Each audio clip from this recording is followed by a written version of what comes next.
Assalamualaikum dear students. Today our topic is pumping action of heart.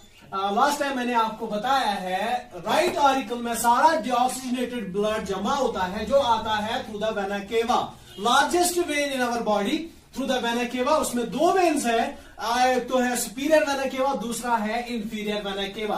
तो ये जो vena cava से आता है सारा डीऑक्सीजनेटेड ब्लड, एक तो upper part of the body और दूसरा आता है from the lower part of the body with the help of two vena cavas that are called superior and inferior vena cava। और यही डीऑक्सीजनेटेड ब्लड जमा होता है राइट ऑरिकल में। और इसी तरह लंग्स से भी आता है ऑक्सीजनेटेड ब्लड। जब राइट ऑरिकल में डीऑक्सीजनेटेड ब्लड जमा होता है, after that it goes into the right ventricle. Right ventricle के बाद जाता है किसमें? पल्मोनरी आर्टरी में। लेकिन यहाँ पे एक वैल्यू प्रेजेंट होता है that is known as pulmonary value.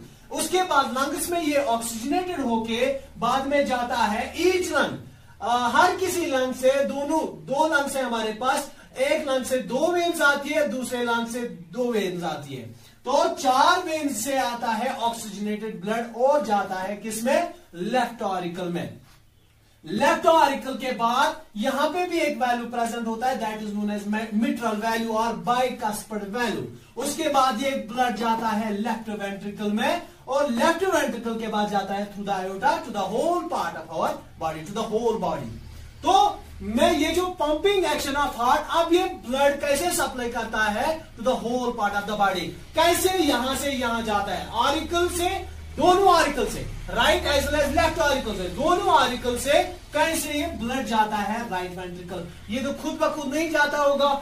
Of course यहां पे क्या होता है, जब इसमें ब्लड आता है from lungs as well as from the rest of the body through vena cava and through the pulmonary veins, जब ऑरिकल्स में ब्लड फिल होता है, जमा होता है, तो इसमें प्रेशर जनरेट होता है। यहां पे जब प्रेशर जनरेट होता है तो यहां का जो मिट्रल वैल्यू होता है, as I have already discussed about that, यहां पे जो मिट्रल वैल्यू प्रेजेंट होता है वो ओपन होता है विद द हेल्प ऑफ यहां पे जो प्रेशर जनरेट होता है। लेकिन लेफ्ट वेंट्रिकल और राइट वेंट्रिकल में ऑलरेडी 80% ऑफ ब्लड फिल होता है। उतना ज्यादा इनको कंट्रैक्ट करने की जरूरत नहीं है, मतलब इनको ज्यादा कंट्रैक्ट करने की जरूरत नहीं है। इसीलिए यहां, क्योंकि यहां पे वेंट्रिकल्स में ऑलरेडी 80% ब्लड फिल होता है।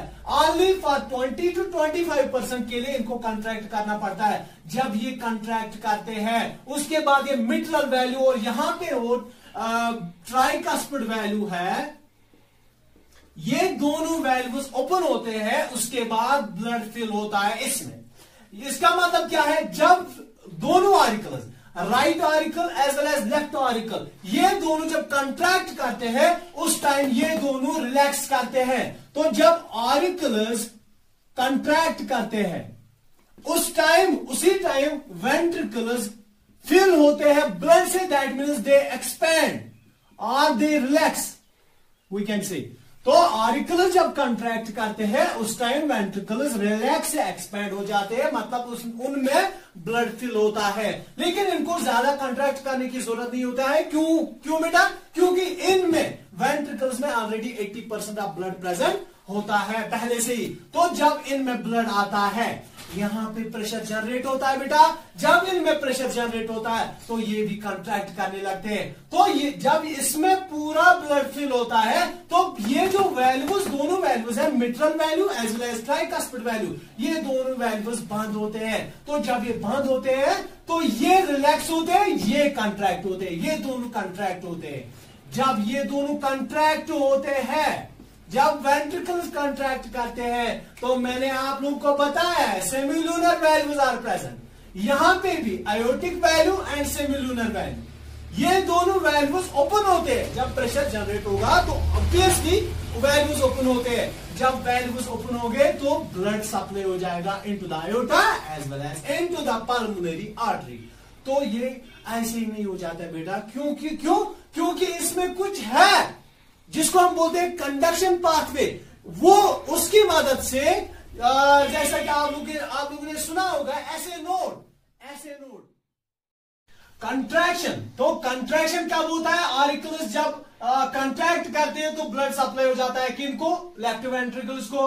तो ये फिल होते हैं उस टाइम, तो ये उस टाइम रिलैक्स करते हैं। जब ये कंट्रैक्ट करते हैं तो यहां के जो वैल्यूज है mitral value as well as tricuspid value वो बंद होते हैं और ये दोनों सेमिल्यूनर वैल्यूज गेट्स ओपन, ये ओपन होते हैं। तो उसके बाद क्या होता है, ब्लड सप्लाई होता है through the whole part of the body as well as to the lungs. तो उसके बाद क्या होता है, तो आप ऐसा बोलोगे जब tricuspid value and mitral value, ये दोनों वैल्यू जब क्लोज होते हैं उस टाइम क्या होता है बेटा, जब ये दोनों वैल्यूज क्लोज हो जाएंगे दैट मींस उस टाइम ये दोनों वैल्यूज ओपन होते हैं, उस टाइम ये दोनों वेंट्रिकल्स कंट्रैक्ट करते हैं। तो ventricles contract at that time ventricles contract, जब ये दोनों बंद होते हैं उस टाइम वेंट्रिकल्स कंट्रैक्ट करते हैं। लेकिन जब semilunar value and aortic value, जब ये दोनों वैल्यूज क्लोज होते हैं तो उस टाइम क्या होता है, उस टाइम ये दोनों ओपन होते हैं, उस टाइम ये दोनों कंट्रैक्ट करते हैं, उस time left ventricle and right ventricle relax करते हैं। तो ये सारा जो है डिपेंड करता है open and closure of these values. तो जब ये दोनों वैल्यूज क्लोज होते हैं, ये दोनों वैल्यूज उस टाइम ओपन होते हैं, that means left ventricle and right ventricle उस टाइम कंट्रैक्ट करते हैं। तो जब ये दोनों वैल्यूज बंद होंगे, सेमिल्यूनर वैल्यूज जब दोनों बंद होंगे तो उस टाइम ऑरिकल्स कंट्रैक्ट करते हैं, क्योंकि इनको फिल करना होता है ब्लड इनमें, वेंट्रिकल्स में। उसके बाद क्या होता है, लेकिन ये जो मैं बोल रहा हूं अभी contraction and relaxation, what are these contractions and relaxations? अगर इनकी बायोलॉजी टर्म हम देखेंगे क्या है, कंट्रैक्शन को हम बोलते हैं systole and relaxation is also known as diastole. So what is the contraction now? Systole, relaxation, diastole. So one systole or one diastole is known as cardiac cycle. So cardiac cycle is equal to one systole or one diastole. जब contraction होती है उस time हम बोलते हैं systole, तो relaxation जब हम बोलते हैं तो उस टाइम बोलते हैं हम इसको बायोलॉजी टर्म में डायस्टोल। तो कब होता है सिस्टोल और कब होता है डायस्टोल, मैंने आप लोगों को बताया है कब होता है। तो लेफ्ट वेंट्रिकल साथ में सिस्टोल करते हैं और राइट वेंट्रिकल्स ऑरिकल्स दोनों। वेंट्रिकुलर डायस्टोल अगर हम बात करेंगे, वेंट्रिकुलर डायस्टोल किसको बोलते हैं, इसका मतलब है वेंट्रिकल्स दोनों उस टाइम करते हैं रिलैक्स या एक्सपैंड होते हैं। अगर वेंट्रिकुलर सिस्टोल हम बोलेंगे दैट मीन्स वेंट्रिकल्स कंट्रैक्ट। इसी तरह अगर हम बात करेंगे ऑरिक्यूलर डायस्टोल, तो इसका मतलब है ऑरिकल जो है ये उस टाइम करते हैं रिलैक्स। अगर हम ऑरिकुलर सिस्टोल बोलेंगे तो उस टाइम हम बोलेंगे कि ऑरिकल्स कंट्रैक्ट करते हैं। So this diastole is also known as relaxation and systole is also known as contraction. बेटा अब आप बोलोगे सर ये कंट्रैक्शन और रिलैक्सेशन क्या ये दोनों एक साथ करते हैं? हाँ बेटा, ये right auricle and left auricle एक साथ कंट्रैक्ट करते हैं और ये दोनों वेंट्रिकल्स भी एक साथ कंट्रैक्ट करते हैं। ये दोनों रिलैक्स एक साथ करते हैं और ये दोनों एक साथ रिलैक्स करते हैं। एक कंट्रैक्शन और एक रिलैक्सेशन या एक सिस्टोल या हम बोलेंगे डायस्टोल, इसको हम बोलते हैं cardiac cycle. This is called the cardiac cycle. One cardiac cycle completes in 0.8 seconds. 0.8 second. अगर आप बोलोगे sir what is this cardiac cycle now, this is known also known the heart beat. जब एक heart beat होता है that means heart कितने time contraction और relaxation कैसे होता है हार्ट में। This contraction and relaxation, or we can say systole and diastole, occurs due to the cardiac muscles that are present in the heart. यही cardiac muscles actually contract and relax करते हैं, जिसको हम बोलते हैं सिस्टोल एंड डायस्टोल। लेकिन ये कौन करवाता है, उसके लिए एक पाथवे होता है जिसको हम बोलते हैं कंडक्शन पाथवे। तो कंडक्शन पाथवे में क्या होता है, पहले हम बोलेंगे आपको कि हार्ट बीट क्या होता है। The rhythmic contraction and relaxation of heart is known as heart beat. लेकिन rhythmic contraction and relaxation occurs separately in both in auricles and ventricles. Separately होता है, पहले होता है इसमें ऑरिकल्स में कंट्रैक्ट, उस टाइम वेंट्रिकल्स रिलैक्स करते हैं, बाद में वेंट्रिकल्स कंट्रैक्ट करते हैं, उस टाइम ऑरिकल्स दोनों रिलैक्स करते हैं। तो जब वेंट्रिकल्स कंट्रैक्ट करते हैं, blood flows into the aorta and pulmonary arteries and goes into the whole part of the body through aorta and into the lungs through pulmonary artery। तो यहां पे क्या होता है, इसको हम बोलते हैं हार्ट बीट। लेकिन ये जो हार्ट का चैम्बर होता है जिसको हम बोलते हैं राइट ऑरिकल, राइट ऑरिकल इसके अपर साइड पे, इस यहां पे at the walls of right auricle, वहां पे एक नोड प्रेजेंट होता है जिसको हम बोलते हैं, this is the SA node, जिसको हम बोलते हैं cyano atrial node. What is the sinoatrial node? This is the conduction tissue. This is the conduction tissue that is present in the right auricle. ये जो sinoatrial node or we can say SA node, it is present in right auricle, in the walls of right auricle. ये conduction tissue होता है जो impulse carry करता है, impulse generate करता है। ये एक्चुअली प्रेशर जनरेट करता है थ्रू द कंडक्टिव टिश्यू, यहां पे पहुंचाता है, लेकिन फैलाता है कहां पे, इनटू द वेंट्रिकल। ऑरिकल्स में नहीं, बल्कि कहां फैलाता है, कहां ले जाता है इंपल्सिस, कहां फैलाता है इंपल्सिस, इनटू द वेंट्रिकल्स। क्योंकि वेंट्रिकल्स को कंट्रैक्ट करना पड़ता है with a lot of pressure, lot of pressure इनको चाहिए टू कंट्रैक्ट। इनको ज्यादा कंट्रैक्ट करने की जरूरत नहीं है क्योंकि वेंट्रिकल्स ऑलरेडी 80% फिल होते हैं।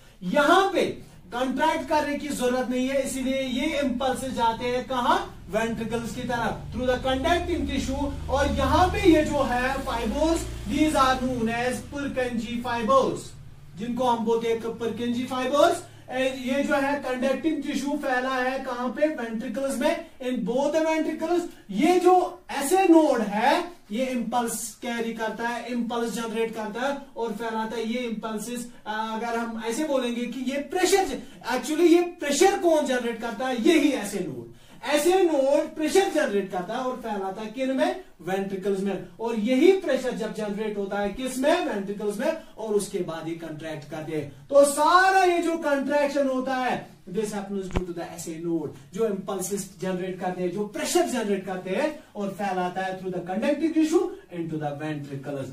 यहां पे AV नोड है जो आपको ज्यादा जानने की जरूरत नहीं है, this is not more important, आपको ये ऐसे नोड जानने की जरूरत है यहां पे। तो ऐसे node is a conducting tissue, यही इंपल्स जनरेट करता है, यही प्रेशर जनरेट करता है और फैलाता है किन में, वेंट्रिकल्स, नॉट इन ऑरिकल्स। ये वेंट्रिकल्स में प्रेशर जनरेट करता है क्योंकि वेंट्रिकल्स को ज्यादा कंट्रैक्ट करना पड़ता है, क्योंकि इसको ब्लड सप्लाई करना होता है थ्रू द होल बॉडी, अपनी हमारी सारी बॉडी को ब्लड सप्लाई करना होता है और लंग्स में भी इसको ऑक्सीजनेटेड ब्लड पहुंचाना होता है, इसलिए इसको ज्यादा कंट्रैक्ट करना होता है। लास्ट टाइम मैंने आप लोगों को बताया भी कि इसमें जो वॉल्व्स होते हैं ये थिक होते हैं एज कंपेयर टू ऑरिकल्स, तो इसमें लॉट ऑफ प्रेशर की जरूरत होती है टू कंट्रैक्ट।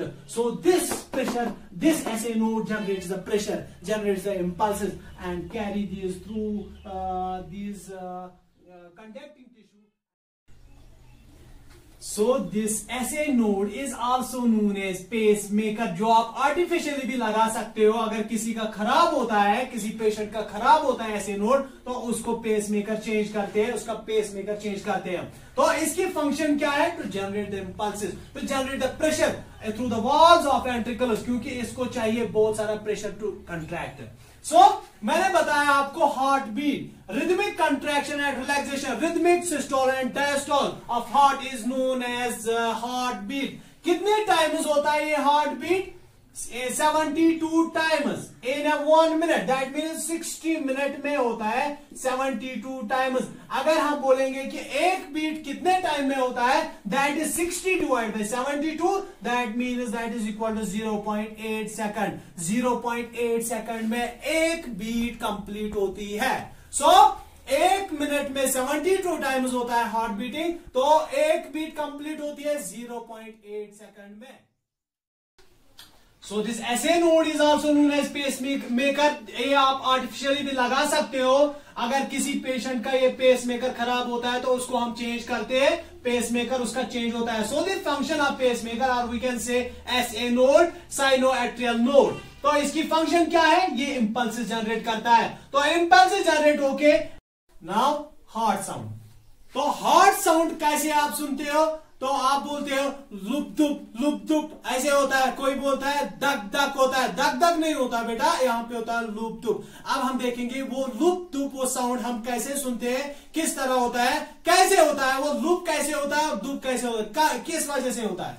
तो फर्स्ट साउंड, इसमें दो साउंड आते हैं। तो पहली साउंड कैसे आती है, at the beginning of ventricular, at the beginning of ventricular contraction, और we can say ventricular systole. जब वेंट्रिक्यूलर सिस्टोल होता है, मैंने आपको बताया है कि वेंट्रिक्यूलर सिस्टोल मतलब वेंट्रिकल्स कंट्रैक्ट करते हैं। तो जब वेंट्रिकल्स कंट्रैक्ट करते हैं, दैट मीन्स वो जब कंट्रैक्ट करते हैं ब्लड जाता है किन में, आयोटा और पल्मोनरी वेन्स में जाता है, सॉरी पल्मोनरी आर्टरीज में जाता है। तो जब वेंट्रिकल्स कंट्रैक्ट करते हैं, ब्लड जाता है into the aorta as well as pulmonary artery.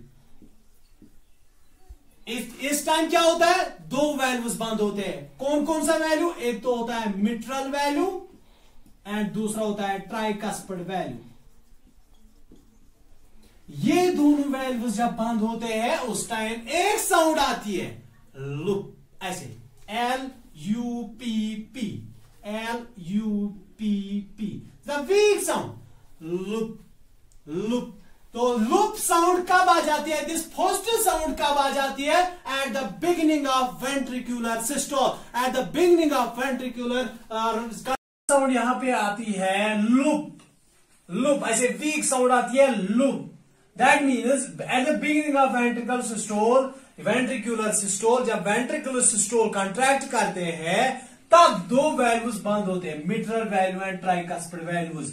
ये दोनों वैल्यूज उस टाइम बंद होते हैं तो साउंड आती है लुप, LUPP, लुप, ऐसे वीक साउंड आती है।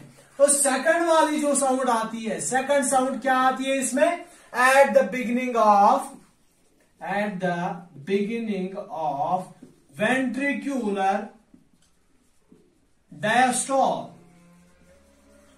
आपको पता है वेंट्रिकुलर डायस्टोल क्या है, जब वेंट्रिकल्स रिलैक्स करते हैं या एक्सपैंड होते हैं, यानी कि इस टाइम इसको फील होता है ब्लड, ये दोनों वैल्यूज उस टाइम ओपन होते हैं और सेमील्यूनर वैल्यू जिसमें एक aortic value and pulmonary artery का एक वैल्यू है, दोनों को हम बोलते हैं सेमील्यूनर वैल्यू, वो होते हैं उस टाइम बंद, वो क्लोज होते। तो ये जो सेकंड वाली साउंड आती है ये कब आती है, जब वेंट्रिकुलर डायस्टोल होता है। जब वेंट्रिकल्स डायस्टोल करते हैं, वेंट्रिकल्स रिलैक्स करते हैं, मतलब उनमें अब फील होता है ब्लड, उस टाइम उनमें ब्लड फील होता है। और ये दोनों valves closure of semilunar valves और ओपन होते हैं उस time tricuspid and mitral valves. तो ये सारा कौन सी साउंड आती है, दुप, DUP, दुप। तो पहली साउंड आई weak sound lub at the closure of these two values, mitral and tricuspid value, और दूसरी साउंड आती है दुप। तो कब आती है ये, जब क्लोज होते हैं सेमील्यूनर वैल्यूज और उस टाइम ये वेंट्रिकल्स ये एक्सपैंड होते हैं, डिस्टेंड होते हैं, ये इस टाइम इसमें फील होता है ब्लड। तो ये जो साउंड, हार्ट की जो साउंड है, इसमें किसका रोल अब है, वेंट्रिकल्स का।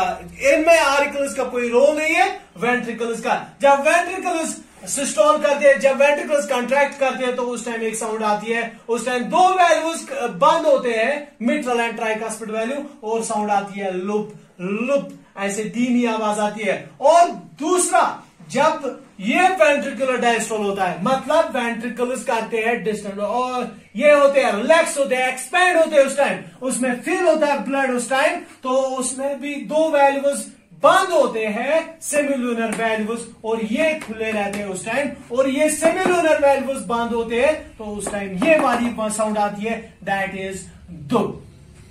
That was our heart sound. तो आज हमने पढ़ाया आपको पंपिंग एक्शन ऑफ हार्ट, दूसरा हमने बताया था हार्ट बीटिंग, और हार्ट बीट के बारे में मैंने आपको बोला, तीसरा मैंने आपको बोला ये हार्ट साउंड के बारे में भी मैंने बोला, ऐसे नोड के बारे में मैंने बोला। इसमें हमारा जो आज का टॉपिक वो खत्म हुआ, हार्ट ह्यूमन हार्ट यहाँ पे खत्म होता है।